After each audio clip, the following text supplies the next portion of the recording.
19 नवंबर 1978। Bed के नीचे छुपी हुई 76 साल की एक महिला यासिन त्रेश। उन्होंने जो देखा वो देखकर शायद किसी भी पत्थर दिल इंसान के पैरों तले से जमीन खिसक जाए। उन्होंने देखा कि जिन आसपास के लोगों को वो जानती थी, जिनसे वह प्यार करती थी, जिन हजारों लोगों की कम्युनिटी में वो रहती थी, वो सब के सब लाशों के ढेर में पड़े हुए थे। फिर उन्हें याद आता है पिछला दिन, यानी 18 नवंबर 1978, जब अचानक से सायरन बजने लगा और माइक पर यह अनाउंसमेंट हुई, वाइट नाइट, सभी पवेलियन में रिपोर्ट करें। पर उन्होंने बाहर जाना सही नहीं समझा। वो अपने बेड के नीचे छिप गई, मानो कि उनको बुरे हालातों के बारे में पहले ही पता चल गया था। उस दिन 900 से ज़्यादा लोगों ने सिर्फ एक आदमी के ऑर्डर्स पर सुसाइड कर लिया। इन 900 में से करीब 300 बच्चे थे, जिनकी उम्र 13 साल से कम की थी। ऐसा क्या हुआ था उस दिन कि इतने सारे लोगों ने इतना भयानक कदम उठाया, वो भी एक आदमी के कहने पर? कौन था वो इंसान? क्या थी इस घटना के पीछे की कहानी? चलिए जानते हैं इस वीडियो में।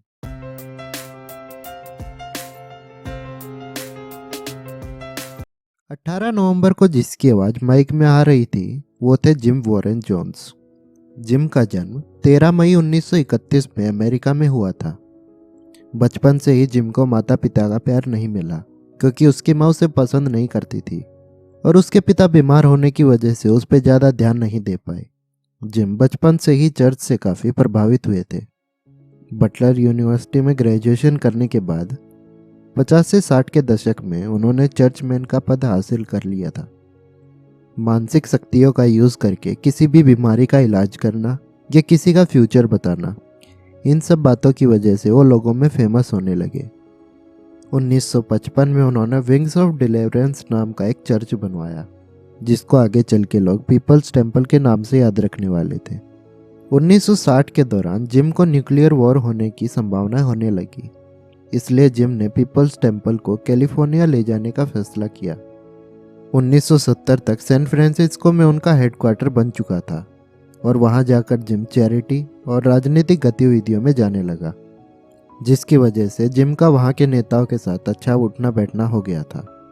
वो ईसाई धर्म में दोष निकालकर समाजवाद को बढ़ावा देने लग गए और जैसे जैसे उनको चाहने वाले लोग बढ़ने लगे, जिम को अपनी पावर का गुरूर आने लगा। कुछ ही दिनों में मीडिया में यह बात फैलने लगी कि जिम पीपल्स टेम्पल के जितने भी मेंबर्स थे, उनकी सारी कमाई को हड़प रहे थे और उनको धमकियां दे रहे थे। ये खबर लोगों में फैलने लगी, जिससे उनकी छवि उनके चाहने वाले लोगों में खराब होने लगी। ये सब देखते हुए उन्होंने ये फैसला लिया कि अब वो कैलिफोर्निया में नहीं रहेंगे और इसलिए जिम 1974 में साउथ अमेरिका की एक कंट्री गुयाना में चले गए।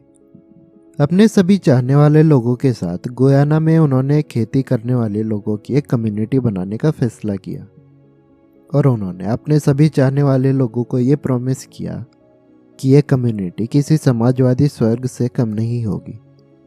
500 लोगों ने उस जंगल को एक रहने लायक जगह बनाने का काम शुरू कर दिया था, क्योंकि जिम के हजारों चाहने वाले लोग माइग्रेट होकर गुयाना आने वाले थे, जिसके लिए गुयाना की गवर्नमेंट को ये बताया गया कि ये सारे माइग्रेट होने वाले लोग बहुत अच्छी खेती करना जानते हैं, जो कि गुयाना के लिए अच्छे साबित होंगे।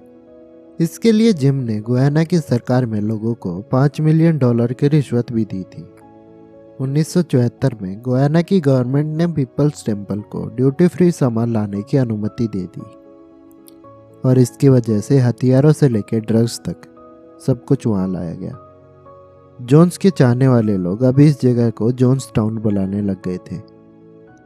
जिम के जोन्स टाउन में आने के बाद वहां का माहौल पूरी तरह बदल गया था। फिल्मों और न्यूज़ को फिल्टर करके दिखाया जाने लगा, ताकि जिम की असली सच्चाई किसी के सामने ना आ सके। वहां आए हुए लोगों के पासपोर्ट छीन लिए गए और एक डॉक्यूमेंट पर साइन करवाया जा रहा था, जिसमें यह था कि वे सब अपने बच्चों को जिम को उनके पिता के रूप में स्वीकार करते हैं, क्योंकि वे अपने बच्चों के साथ अच्छा बर्ताव नहीं करते, जो कि वह सही में नहीं करते थे। ये सब इसलिए किया जा रहा था ताकि वहाँ रहने वाले लोग जोन्सटाउन को छोड़ के जाने की सोच भी ना सकें। जोन्सटाउन एक ऐसी जगह पर बसाया गया था जहाँ की मिट्टी पैदावार नहीं थी, वहाँ खेती नहीं की जा सकती थी इसलिए गेहूं को बाहर से मंगाया जाता था। जैसे जैसे दिन निकलते गए लोग बहुत बीमार होते गए। बच्चों के लिए एक अलग जगह बनाई गई थी जहां पर उनके माता पिता को सिर्फ उनसे रात में मिलने दिया जाता था, वो भी कुछ समय के लिए। जॉन्सटाउन में लोगों को गलती करने पर एक छोटे से बॉक्स में बंद कर दिया जाता था और कभी कभी बच्चों को गलती करने पर उनको कुएं में रात गुजारनी पड़ती थी। जो भी उस जगह को छोड़ के भागना चाहता उसे अलग अलग ड्रग्स देके कंट्रोल किया जाता था। जिम हर चीज को अपने कंट्रोल में रखता था और इसलिए उसने अपने सभी चाहने वाले को बोला था, चाहे वो बच्चे हों या बड़े, वे सब जिम को अपना फादर माने। एक बार की बात है, टिम और ग्रेस एक कपल जो कि जॉन्सटाउन में रहते थे। 1972 में उन्होंने अपने बेटे जॉन को जन्म दिया था और इस कपल ने भी उस डॉक्यूमेंट पे साइन किया था जिसमें उन्होंने अपने बच्चे का फादर जिम को बना दिया था। लेकिन जब इन दोनों ने जॉन्सटाउन को छोड़ने के 1 साल बाद अपने बच्चे को वापस लाने के लिए वहां के कोर्ट में केस दर्ज करवाया, तब जिम ने उन्हें वो बच्चा देने से इनकार कर दिया, क्योंकि अगर वो इस बच्चे को उनके माता पिता को दे देता तो और लोग जो जॉन्सटाउन में रहते थे वे सब जिम के खिलाफ हो जाते और इससे उसकी जॉन्सटाउन पर पावर पर असर पड़ सकता था। जिम ने खुद पर एक फेक स्नाइपर अटैक भी करवाया और इसी दौरान जॉन्सटाउन की सेफ्टी को ध्यान में रखते हुए जिम ने वहां के लोगों को वार्न करना शुरू कर दिया। जिम ने ऑर्डर दिया कि अगर जॉन्सटाउन पर किसी तरह की मुसीबत आती है तो उनके पास 4 ऑप्शंस होंगे। सबसे पहला ऑप्शन है सोवियत यूनियन की तरफ भाग जाओ, क्योंकि वहाँ भी समाजवाद को बढ़ावा दिया जाता है। दूसरा ऑप्शन है कि जॉन्सटाउन में रह के मुसीबत का सामना करो। तीसरा ऑप्शन है कि जंगल की तरफ भाग जाओ और चौथा क्रांतिकारी सुसाइड। और उसी रात के लिए प्रैक्टिस भी शुरू कर दी गई थी और इन रातों को व्हाइट नाइट्स कहा जाता था। जिम ने सुनारों का नकली लाइसेंस बनवाकर बड़ी मात्रा में साइनाइड भी मंगवा लिया था। जॉन्सटाउन के बारे में अफवाहें फैल रही थी। वहां रहने वाले लोगों के रिश्तेदारों ने अमेरिका की सरकार को अपनी परेशानियों के बारे में बताना शुरू कर दिया था कि उन लोगों को वहां उनकी मर्जी के बिना रखा जा रहा है। इसी मामले को ध्यान में रखते हुए 17 नवंबर 1978 में अमेरिका की सरकार ने एक सरकारी अधिकारी को जॉन्सटाउन में जांच के लिए भेजा। वहां जाके उन्होंने लोगों से बात की तो कई सारे लोगों ने उन्हें कहा कि जॉन्सटाउन उनके लिए बहुत अच्छी जगह है। लेकिन इसी बीच उनके पास एक नोट आया जो कि वहाँ के किसी रहने वाले ने लिखा था। उसमें लिखा था, हमारी मदद करो यहाँ से निकलने में। ये सब पढ़ के उन्होंने लोगों को कहा कि अगर कोई भी उनके साथ चलना चाहते हैं तो वे सब आ सकते हैं। पहले तो सिर्फ 10-15 लोगों ने ही हाँ कहा, लेकिन धीरे धीरे कई सारे लोग जुड़ गए।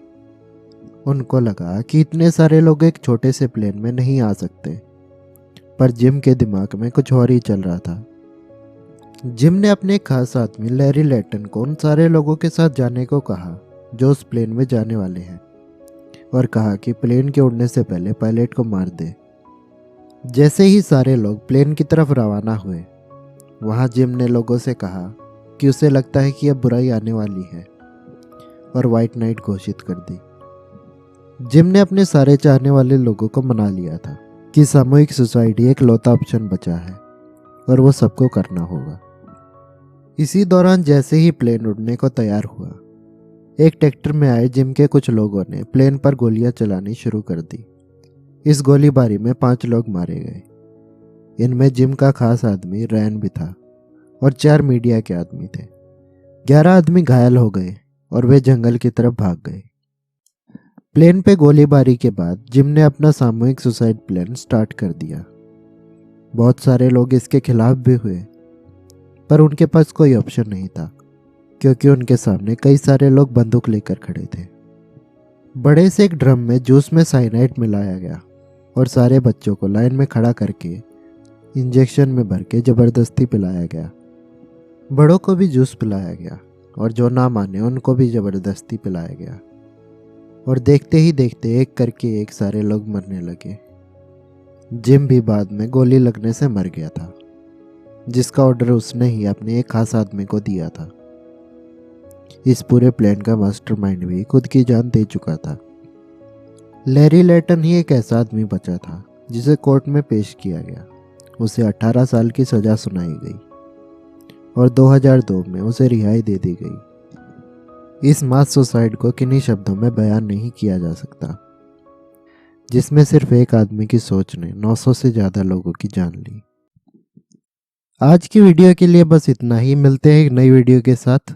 कमेंट करके ज़रूर बताइए कहानी कैसी लगी, लाइक और शेयर, और अगर चैनल को सब्सक्राइब नहीं किया तो प्लीज़ सब्सक्राइब ज़रूर कीजिए।